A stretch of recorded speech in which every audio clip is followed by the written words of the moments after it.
Die Ungleichheiten. Also ich glaube, das ist... Wie viel ist das? Das 10. Also weniger Ungleichheiten. Das ja. Die Ozeane, dass die nicht so verschmutzt werden. Nicht voller Plastik.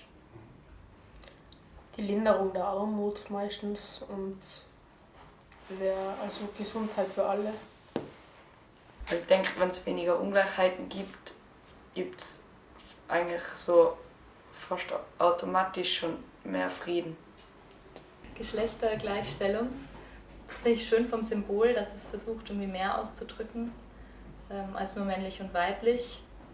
Es fehlt vielleicht noch etwas, was nicht Binäres. Das könnte man noch ergänzen zum Beispiel. Bildung, an die Bildung glauben und so. Bildung ist Möglichkeit, Bildung ist Emanzipation. Klimaschutz. Die sind alle wichtig. Es gibt kein Ranking, also kein SDG funktioniert alleine, sondern dass das auch wenn natürlich manche Essentielles scheinen, so im ersten Moment, dass sie trotzdem zusammenhängend sind und das finde ich so bemerkenswert, einfach, dass es da keine Hierarchien gibt. Wo man eben auch der Meinung ist, dass die sich alle gegenseitig beeinflussen. Also quasi um Armut zu bekämpfen, muss man auch das Klima retten. Oder? Also das hängt alles zusammen und in die Entwicklungsziele ist das einfach sehr sichtbar.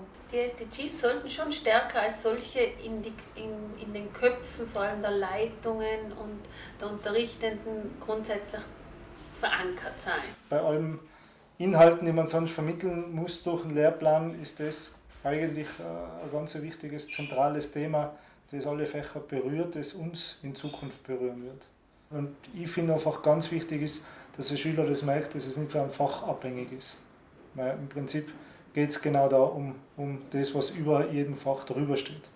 Genauso wie es einfach zwischen den Handelnden auch keine Hierarchien mehr gibt, sondern dass alle in ihrem Können und in ihrem Möglichsten einfach angesprochen werden, wirklich zusammenhängend zu denken. Und das finde ich ist das Schwierigste, weil es ist natürlich, wir stehen vor zusammenhängenden Problemen, die wir auch nur von verschiedenen Seiten gleichzeitig angehen können. Also von Schulen, von der Regierung natürlich, von Universitäten, Zivilgesellschaft, Wirtschaft, also auch die Wirtschaft ist ja angehalten, ihre Wirtschaftsweise sozusagen anzupassen an die Nachhaltigkeitsziele. Es gibt keine einfachen Lösungen, sondern man muss verschiedenste Dimensionen von Entwicklung mitdenken, um quasi weltweit eine globale nachhaltige Entwicklung zu erreichen.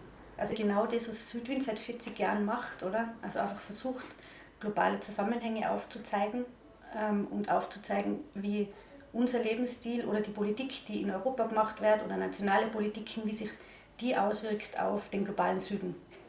Das finde ich schon. Ich denke, die sind aufgelegt, die Dinge. Die Ziele sind eigentlich nicht bei den Haaren herbeigezogen, sondern die Ziele formulieren Dinge, die eigentlich notwendig sind, um eine andere Welt zu denken.